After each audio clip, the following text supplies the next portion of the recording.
Hello everyone, एक बार फिर स्वागत है आप सभी का अपने यूट्यूब चैनल पर। तो फ्रेंड्स, जैसा कि आप थंबनेल पे देख ही चुके हो, आज हम डिस्कस करेंगे national commissions and committees on education के ऊपर कुछ इंपॉर्टेंट क्वेश्चन, कुछ इंपॉर्टेंट टॉपिक जो मेनली आपको आगामी एचपीयू बीएड एंट्रांस 2023 के एग्ज़ाम में ये क्वेश्चंस आपको काफ़ी हेल्पफुल साबित होंगे।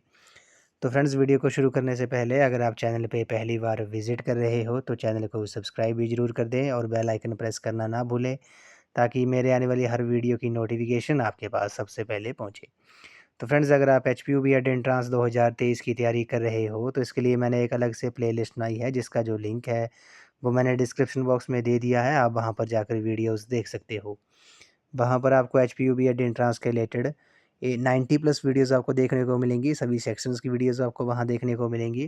तो फ्रेंड्स, आज का जो सेशन है ये काफ़ी इंपॉर्टेंट रहने वाला है। वीडियो अगर आपको अच्छी लगती है तो वीडियो को लाइक, शेयर एंड कमेंट ज़रूर कर दें।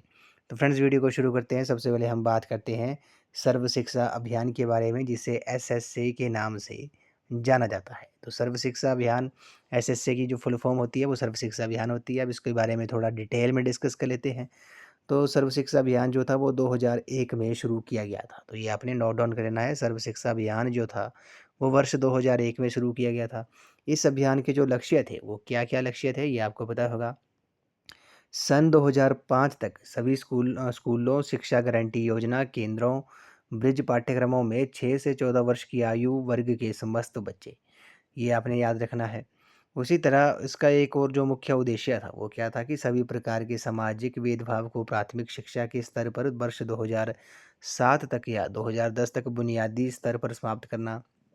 ये इसका प्रमुख उद्देश्य था सर्व शिक्षा अभियान का। उसके बाद इसका जो एक और मुख्य उद्देश्य था वो 2010 तक सभी के लिए शिक्षा जो था, ये जो 2010 तक सभी के लिए शिक्षा जो था वो एक प्रमुख उद्देश्य था सर्व शिक्षा अभियान का। इस कार्यक्रम के अंतर्गत जिन आबादी क्षेत्रों में अभी तक स्कूल नहीं है वहाँ नए स्कूल खोलना और उन्हें पुष्ट करना जो है इस सर्व शिक्षा अभियान का एक मुख्य लक्ष्य था। तो ये आपने याद रखना है। सर्व शिक्षा अभियान जो था वो वर्ष 2001 में, कब 2001 में आया था ये सर्व शिक्षा अभियान। इसके जो मेनली प्रमुख ऑब्जेक्टिव थे, उद्देश्य थे, वो क्या थे, वो 2010 तक सभी के लिए शिक्षा थी।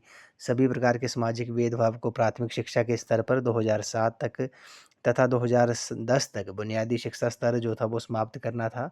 और 2005 तक सभी स्कूलों शिक्षा गारंटी योजना केंद्रों ब्रिज पाठ्यक्रमों में 6 से 14 वर्ष की आयु वर्ग के समस्त बच्चे होने चाहिए। ये जो था वो सर्व शिक्षा अभियान का प्रमुख उद्देश्य थे, लक्ष्य थे। तो 2001 में ये शुरू किया गया था। तो आपने याद रखना है, वर्ष 2001 में सर्व शिक्षा अभियान जो था वो शुरू किया गया था।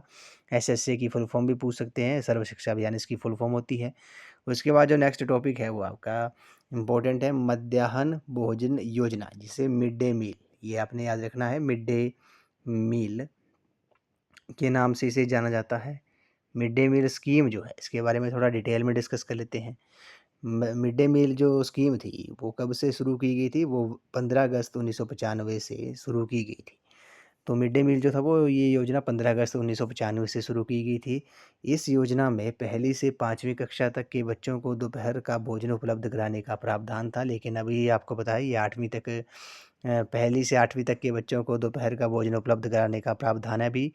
कब ये योजना शुरू हुई थी, 15 अगस्त 1995 को शुरू हुई थी। एक आपने एक और पॉइंट इम्पोर्टेंट है, नोट कर लेना है, कौन सी स्टेट जो थी, इंडिया की कौन सी स्टेट थी जिसने मिड डे मील स्कीम जो थी वो सबसे पहले लॉन्च की थी। तो आपने याद रखना है वो तमिलनाडु स्टेट थी। तमिलनाडु जो स्टेट थी उसने सबसे पहले मिड डे मील स्कीम जो थी वो शुरू की थी। इस योजना के अंतर्गत सूखा प्रभावित राज्यों में गर्मी की छुट्टियों से में पका हुआ भोजन उपलब्ध कराने के लिए आर्थिक सहायता दी जाती थी। ये आपने याद रखना है, मिड डे मील स्कीम में ये इम्पोर्टेंट पॉइंट है। उसी तरह ये कार्यक्रम विकेंद्रीकरण ढंग से ग्राम पंचायतों, ग्रामीण शिक्षा समितियों, स्कूल प्रबंध समितियों तथा अभिभावक शिक्षक संघ आदि स्थानीय एजेंसियों को की सहभागिता से लागू किया जा रहा है। तो ये आपने याद रखना है, मिड डे मील जो स्कीम थी वो 15 अगस्त 1995 को शुरू की गई थी। फर्स्ट स्टेट कौन थी जिसने सबसे पहले मिड डे मील स्कीम को स्टार्ट किया था, तो वो तमिलनाडु थी। इस योजना के अंतर्गत सूखा प्रभावित राज्यों में गर्मी की छुट्टियों में पका हुआ भोजन उपलब्ध कराने के लिए आर्थिक सहायता दी जाती है। और ये किस कक्षा से, कक्षा 1 से कक्षा 8 तक अभी प्रेजेंट में मिड डे मील जो स्कीम है वो योजना जो है वो अभी लागू है। 1 से 8वीं तक के कक्षा के बच्चों को दोपहर का भोजन जो है वो उपलब्ध कराया जा रहा है, तो ये आपने याद रखना है। अब चलते हैं कुछ इंपॉर्टेंट क्वेश्चंस के ऊपर जो मेनली नेशनल कमीशंस और कमिटीज़ ऑन एजुकेशन के ऊपर बेस्ड हैं। तो फर्स्ट क्वेश्चन जो है इस वीडियो का, इसमें बोला गया कि लॉर्ड कर्जन रेजोल्यूशन जो था वो कब पेश किया गया था। मोस्ट इंपॉर्टेंट क्वेश्चन है। तो लॉर्ड कर्जन जो रेजोल्यूशन था वो कब पेश किया गया था? वर्ष 1904 में। कब? 1904 में ये पेश किया गया था। ऑप्शन नंबर डी इस क्वेश्चन का करेक्ट आंसर है। अगले प्रश्न पे चलते हैं। इसमें बोला गया है कि लॉर्ड कर्जन के अनुसार प्राथमिक शिक्षा किस भाषा में दी जानी चाहिए। मोस्ट इंपॉर्टेंट क्वेश्चन है। तो लॉर्ड कर्जन के अनुसार जो प्राइमरी एजुकेशन है वो किस लैंग्वेज में दी जानी चाहिए। क्वेश्चन नंबर 12 का जो राइट आंसर है वो आपका ऑप्शन नंबर सी है। ये मातृभाषा में, मदर टंग में दी जानी चाहिए। ऑप्शन नंबर सी जो है इस क्वेश्चन का राइट आंसर है। अगले प्रश्न पे चलते हैं। गोखले रेजोल्यूशन जो था वो कब पेश किया गया था। आपको ये क्वेश्चन हमने कई बार डिस्कस किया है प्रीवियस वीडियोज़ में भी। तो गोखले जो रेजोल्यूशन था वो पेश किया गया था वर्ष 1911 में। ऑप्शन नंबर सी जो है इस क्वेश्चन का करेक्ट आंसर है। अब इसको थोड़ा डिटेल में डिस्कस कर लेते हैं, गोखले रेजोल्यूशन को, गोखले प्रस्ताव को। तो आपको पता है कि प्राथमिक शिक्षा सुधार के लिए श्री गोपाल कृष्ण गोखले द्वारा 16 मार्च 1911 को इम्पीरियल लेजिस्लेटिव काउंसिल में एक प्रस्ताव रखा था। अब गोखले प्रस्ताव के जो महत्वपूर्ण सुझाव थे वे क्या थे? वो थे कि 6 से 10 वर्ष के बच्चों के आयु वर्ग के बच्चों के लिए निःशुल्क शिक्षा तथा अनिवार्य शिक्षा होनी चाहिए। प्राथमिक शिक्षा का जो व्यय है वो प्रांतीय सरकार और स्थानीय निकायों को 2:1 के अनुपात में वहन करना चाहिए। प्राथमिक शिक्षा की देखभाल के लिए प्रबंधन और निरीक्षण के लिए एक सचिव की नियुक्ति होनी चाहिए। ये गोखले विल के महत्वपूर्ण सुझाव थे। प्राथमिक शिक्षा के विस्तार, ये आपने याद रखना है, प्राथमिक शिक्षा के विस्तार की रूपरेखा तैयार करने के लिए केंद्र सरकार का एक अलग विभाग होना चाहिए। ये जो था वो गोखले विल के मुख्य सुझाव थे, ये आपने याद रखना है। उसी तरह गोखले के बिल का प्रस्ताव का जो प्रभाव था, ये ठीक है कि गोखले का बिल जो था वो 13 के मुकाबले 38 वोटों से रद्द हो गया था, परंतु इसने महत्वपूर्ण काम किया। सारे देश को ध्यान जो था वो शिक्षा पर केंद्रित हो गया था। सरकार को भी अपनी नीति पर विचार करना पड़ा और 21 फरवरी 1913 को एक नई शिक्षा नीति जो थी वो चालू की गई थी। तो ये आपने याद रखना है। तो गोखले बिल जो था, वो गोखले रेजोल्यूशन जो था वो कब पेश किया गया था? वो वर्ष 1911 में पेश किया गया था।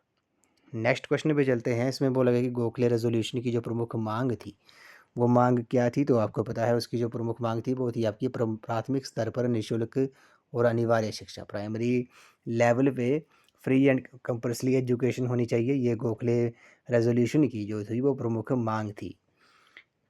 अगले प्रश्न पे चलते हैं। गोखले रेजोल्यूशन सरकार द्वारा पास न होने का जो प्रमुख कारण क्या था? मोस्ट इंपॉर्टेंट क्वेश्चन है।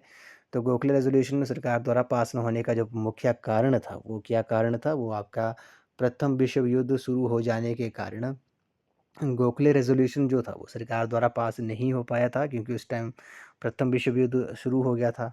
कब हुआ था प्रथम विश्व युद्ध? ये भी आपको जीके में पूछ सकते हैं। 1914 से लेकर 1918 तक प्रथम विश्व युद्ध जो था वो लड़ा गया था। दूसरा विश्व युद्ध जो था वो 1939 से लेकर 1945 तक लड़ा गया था। ये भी आपने याद रखना है, जीके में ये क्वेश्चन पूछ लिए जाते हैं।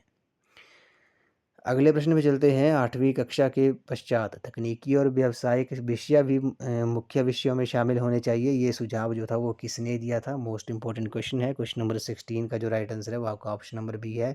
हार्टोग कमीशन जो है, हार्टोग कमीशन ने कहा था कि 8वीं कक्षा के पश्चात तकनीकी और व्यावसायिक विषय भी मुख्य विषयों में शामिल होने चाहिए। हार्टोग कमीशन ने ये सुझाव दिया था। तो ऑप्शन नंबर बी जो है इस क्वेश्चन का करेक्ट आंसर है। अब यहाँ से क्वेश्चन पूछ लिया जाता है कि हार्टोग जो कमीशन था वो कब आया था? तो ये आपने नोट डाउन कर लेना है। 1928 में आया था। 1928-29 में आया था हार्टोग कमीशन जो था। तो ऑप्शन नंबर बी इस क्वेश्चन का राइट आंसर है। नेक्स्ट क्वेश्चन पे चलते हैं। सप्रू आयोग का गठन जो था वो कब किया गया था? तो सप्रू आयोग जो था उसका जो गठन था वो वर्ष 1934 में किया गया था। ऑप्शन नंबर सी जो है इस क्वेश्चन का करेक्ट आंसर है। अगले प्रश्न में चलते हैं। एबट वुड रिपोर्ट जो थी वो कब पेश की गई थी? तो एबट वुड रिपोर्ट जो थी वो पेश की गई थी वर्ष 1937 में। ऑप्शन नंबर बी जो है इस क्वेश्चन का राइट आंसर है। नेक्स्ट क्वेश्चन पे चलते हैं। भारत में औद्योगिक प्रशिक्षण संस्थान और बहुतकनीकी संस्थान किस रिपोर्ट आयोग के सुझावों द्वारा खोले गए थे? तो मोस्ट इंपॉर्टेंट क्वेश्चन है, तो ये आपके एबट वुड रिपोर्ट के सुझाव के दौरान भारत में औद्योगिक प्रशिक्षण संस्थान और बहुतकनीकी संस्थान जो थे वो खोले गए थे। तो किसके द्वारा? एबट वुड रिपोर्ट के सुझाव के द्वारा। कब आया था एबट वुड रिपोर्ट जो था वो कब पेश किया गया था? ये वर्ष 1937 में पेश किया गया था, ये भी आपने याद रखना है। नेक्स्ट क्वेश्चन पे चलते हैं। इसमें बोला गया कि सार्जेंट रिपोर्ट जो थी वो कब पेश की गई थी? तो सार्जेंट जो रिपोर्ट थी वो पेश की गई थी वर्ष 1944 में। कब? 1944 में सार्जेंट जो रिपोर्ट थी वो पेश की गई थी। अगले प्रश्न में चलते हैं। ताराचंद कमेटी कब गठित की गई थी? मोस्ट इंपॉर्टेंट क्वेश्चन है। तो ताराचंद जो कमेटी थी वो वर्ष 1948 में गठित की गई थी। ऑप्शन नंबर बी जो है इस क्वेश्चन का करेक्ट आंसर है। अगले प्रश्न में चलते हैं। क्वेश्चन नंबर 22 में बोला गया कि विश्वविद्यालय शिक्षा आयोग का जो गठन था वो किस वर्ष किया गया था? तो विश्वविद्यालय शिक्षा आयोग जो था उसका जो गठन था वो वर्ष 1948 में किया गया था। ऑप्शन नंबर बी जो है इस क्वेश्चन का करेक्ट आंसर है। इसके बारे में थोड़ा डिटेल में डिस्कस कर लेते हैं। तो विश्वविद्यालय शिक्षा आयोग को डॉक्टर राधाकृष्णन आयोग के नाम से भी जाना जाता है, ये हमने पहले भी डिस्कस किया है। विश्वविद्यालय शिक्षा आयोग का गठन जो था वो बनारस हिंदू विश्वविद्यालय के पूर्व उपकुलपति, वाइस चांसलर व भारत के दूसरे राष्ट्रपति और पहले उपराष्ट्रपति डॉक्टर सर्वपल्ली राधाकृष्णन की अध्यक्षता में हुआ था। इस आयोग का उद्घाटन जो था वो तत्कालीन शिक्षा मंत्री मौलाना अबुल कलाम आज़ाद के द्वारा 6 दिसंबर 1948 को किया गया था। तो ये आपने याद रखना है। विश्वविद्यालय शिक्षा आयोग का जो गठन था वो कब किया गया था? वो 6 दिसंबर 1948 को किया गया था, तत्कालीन उस समय के जो शिक्षा मंत्री थे श्री अबुल कलाम आज़ाद द्वारा। इसके जो 10 सदस्य थे वो कौन कौन थे? वो डॉक्टर ताराचंद थे, डॉक्टर जाकिर हुसैन थे, डॉक्टर ए लक्ष्मण स्वामी मुदालियर थे, डॉक्टर ऑर्थर थे, सर जेम्स थे, डॉक्टर मेघनाथ शाह थे, डॉक्टर कर्म नारायण बहल थे, डॉक्टर जॉन जे टिगरेट थे और श्री एन के सिद्धांत जो थे वो सचिव थे, सेक्रेटरी थे। ये आपने याद रखना है। तो विश्वविद्यालय शिक्षा आयोग का जो गठन था वो वर्ष 1948 में किया गया था 6 दिसंबर 1948 को। इसे राधाकृष्णन आयोग के नाम से भी जाना जाता है। अगले प्रश्न में चलते हैं। हार्टोग कमेटी ने अपनी रिपोर्ट कब पेश की थी? मोस्ट इंपॉर्टेंट क्वेश्चन है। तो हार्टोग कमेटी ने अपनी जो रिपोर्ट थी वो वर्ष 1929 में पेश की थी। ऑप्शन नंबर बी इस क्वेश्चन का करेक्ट आंसर है। नेक्स्ट क्वेश्चन पे चलते हैं। सार्जेंट रिपोर्ट कब पेश की गई थी? तो सार्जेंट जो रिपोर्ट थी वो वर्ष 1944 में पेश की गई थी। ऑप्शन नंबर बी जो है इस क्वेश्चन का करेक्ट आंसर है। सार्जेंट रिपोर्ट के बारे में थोड़ा हम डिटेल में डिस्कस कर लेते हैं। सार्जेंट रिपोर्ट जो थी वो 1944 में पेश की गई थी। भारत सरकार ने शिक्षा सलाहकार जॉन सार्जेंट के नाम पर इस रिपोर्ट का नाम पड़ा था। ये 1944 ईस्वी में केंद्रीय शिक्षा सलाहकार बोर्ड द्वारा सूत्रबद्ध की गई थी। इस समिति के अध्यक्ष सर जोगिंदर सिंह थे। तो ये आपने याद रखना है। जो सार्जेंट रिपोर्ट जो थी सार्जेंट रिपोर्ट जो थी वो 1944 में पेश की गई थी। 1944 में केंद्रीय शिक्षा सलाहकार बोर्ड द्वारा सूत्रबद्ध की गई थी। इस समिति के जो अध्यक्ष थे वो सर जोगिंदर सिंह थे। इसमें 22 सदस्य थे और इस योजना का जो मुख्य उद्देश्य था वो शिक्षा की समस्याओं पर समग्र रूप से विचार करने का था। तो ये आपने याद रखना है। अगले प्रश्न पे चलते हैं। क्वेश्चन नंबर 25 में बोला गया कि सार्जेंट रिपोर्ट की सिफारिशें पूर्ण रूप से लागू न होने के पीछे का जो कारण था वो मुख्य कारण क्या था? क्वेश्चन नंबर 25 का जो राइट आंसर है वो आपका ऑप्शन नंबर डी है। भारत पाक जो बंटवारा हुआ था वो सार्जेंट रिपोर्ट की सिफारिशें पूर्ण रूप से पूरी तरह से लागू नहीं हुई थी। इसका मुख्य कारण था भारत और पाकिस्तान का जो बंटवारा हुआ था। अगले प्रश्न में चलते हैं। प्राथमिक शिक्षा को 2 भागों में विभाजित करने का जो सुझाव था वो किसने दिया था? मोस्ट इंपॉर्टेंट क्वेश्चन है। तो क्वेश्चन नंबर 26 का जो राइट आंसर है वो आपका ऑप्शन नंबर डी है। सार्जेंट रिपोर्ट ने सुझाव दिया था कि प्राथमिक शिक्षा को 2 भागों में विभाजित किया जाए। अगले प्रश्न में चलते हैं। क्वेश्चन नंबर 27 में बोला गया कि भारत में 3 विश्वविद्यालय बॉम्बे, मद्रास और कलकत्ता की जो स्थापना थी वो किस वर्ष हुई थी? तो बॉम्बे यूनिवर्सिटी, मद्रास यूनिवर्सिटी और कलकत्ता यूनिवर्सिटी की जो स्थापना थी वो वर्ष किस में हुई थी? वर्ष 1857 में हुई थी। ये आपने याद रखना है। ऑप्शन नंबर बी जो है इस क्वेश्चन का करेक्ट आंसर है। नेक्स्ट क्वेश्चन में चलते हैं। क्वेश्चन नंबर 28 में बोला गया कि विश्वविद्यालय आयोग जो था वो कब स्थापित किया गया था। काफ़ी इंपॉर्टेंट क्वेश्चन है। क्वेश्चन नंबर 28 का जो करेक्ट आंसर होगा वो आपका ऑप्शन नंबर बी है, वर्ष 1902 में। कब विश्वविद्यालय आयोग जो था वो वर्ष 1902 में गठित किया गया था, स्थापित किया गया था। ऑप्शन बी इस क्वेश्चन का करेक्ट आंसर है। इसको थोड़ा हम डिटेल में डिस्कस कर लेते हैं। तो भारतीय विश्वविद्यालय आयोग जो था वो लॉर्ड कर्जन द्वारा 27 जनवरी 1902 को नियुक्त किया गया था, ताकि वे भारत में विश्वविद्यालय शिक्षा का प्रतिवेदन प्रस्तुत करे और सुधार के सुझाव दे। दो भारतीय गुरदास बनर्जी और सैयद हसन बिलग्राम को आयोग में शामिल किया गया था। आयोग की जो मुख्य सिफारिशें थी वो थी कि आपकी कोई नया विश्वविद्यालय जो है वो स्थापित ना किया जाए। उसी तरह वर्तमान विश्वविद्यालय बम्बई, कलकत्ता, मद्रास, इलाहाबाद, पंजाब को शिक्षा संस्थाओं के रूप में पुनर्गठित किया जाए। विश्वविद्यालय सीनेट में अध्यापकों तथा प्राध्यापकों को उचित प्रतिनिधित्व दिया जाए। बीए का कोर्स जो है वो बढ़ाकर 3 वर्ष किया जाए और इंटरमीडिएट को उड़ा दिया जाए। ये जो थी वो आपकी भारतीय विश्वविद्यालय आयोग की प्रमुख सिफारिशें थी, तो ये आपने याद रखना है। तो विश्वविद्यालय आयोग जो था वो वर्ष 1902 में गठित किया गया था। ऑप्शन नंबर बी इस क्वेश्चन का राइट आंसर है। क्वेश्चन नंबर 29 पे चलते हैं। मोस्ट इंपॉर्टेंट क्वेश्चन है। इसमें बोला गया कि सैंडलर आयोग जो था, सैंडलर आयोग जो था वो कब गठित हुआ था। तो सैंडलर आयोग जो था वो वर्ष 1917 में गठित हुआ था। ऑप्शन नंबर वर्ष 1917 में गठित हुआ था। ऑप्शन में यहाँ गलत है, तो आपने नोट डाउन कर लेना है। सैंडलर जो आयोग था वो 1917 में गठित हुआ था। ऑप्शन 1917 जो है इस क्वेश्चन का करेक्ट आंसर है। अब बात करते हैं सैंडलर आयोग के बारे में। तो इसे कलकत्ता विश्वविद्यालय आयोग के नाम से, कलकत्ता यूनिवर्सिटी कमीशन के नाम से भी सैंडलर आयोग को जाना जाता है, ये आपको पता होगा।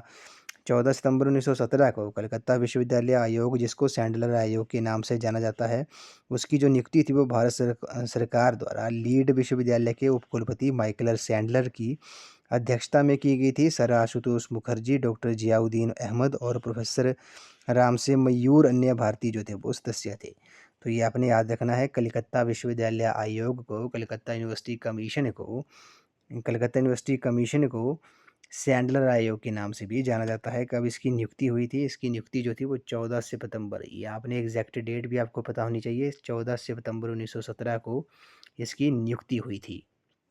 अगले प्रश्न में चलते हैं। विश्वविद्यालय शिक्षा आयोग 1948 आयोग के जो अध्यक्ष थे वो कौन थे? काफ़ी इंपॉर्टेंट क्वेश्चन है। तो उसके जो अध्यक्ष थे वो डॉक्टर राधाकृष्णन थे। विश्वविद्यालय शिक्षा आयोग को राधाकृष्णन आयोग के नाम से भी जाना जाता है। ऑप्शन नंबर बी जो है इस क्वेश्चन का करेक्ट आंसर है। नेक्स्ट क्वेश्चन में चलते हैं। मुदालियर आयोग जो था वो कब गठन जो था वो किस वर्ष किया गया था? तो मुदालियर आयोग का जो गठन था वो 1952 में किया गया था। ऑप्शन नंबर बी जो है इस क्वेश्चन का करेक्ट आंसर है। मुदालियर आयोग जो था उसका जो गठन था वो वर्ष 1952 में किया गया था। 1952 जो है इस क्वेश्चन का करेक्ट आंसर है।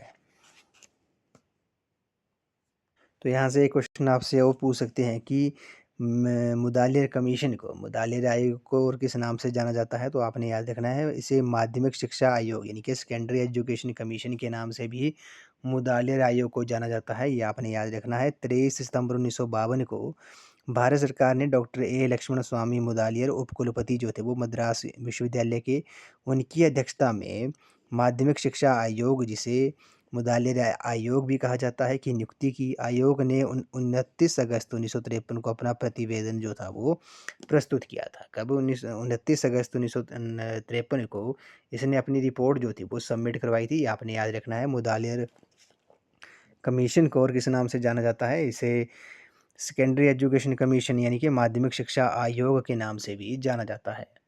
अगले प्रश्न में चलते हैं।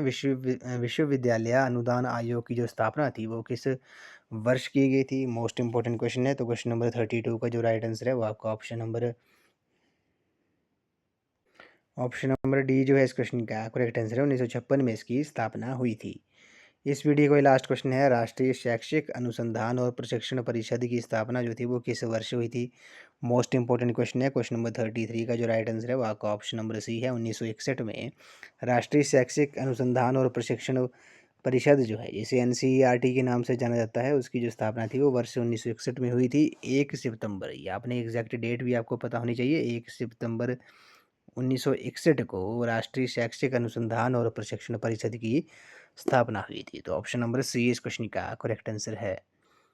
तो फ्रेंड्स आज की इस वीडियो में बस इतना ही। आज हमने national commissions and committees on education के कुछ इंपॉर्टेंट क्वेश्चन, कुछ इंपॉर्टेंट टॉपिक डिस्कस किए, जो मेनली आपको आगामी एचपीयू बीएड एंट्रांस 2023 के एग्ज़ाम में ये क्वेश्चंस का आपको काफ़ी हेल्पफुल साबित होंगे।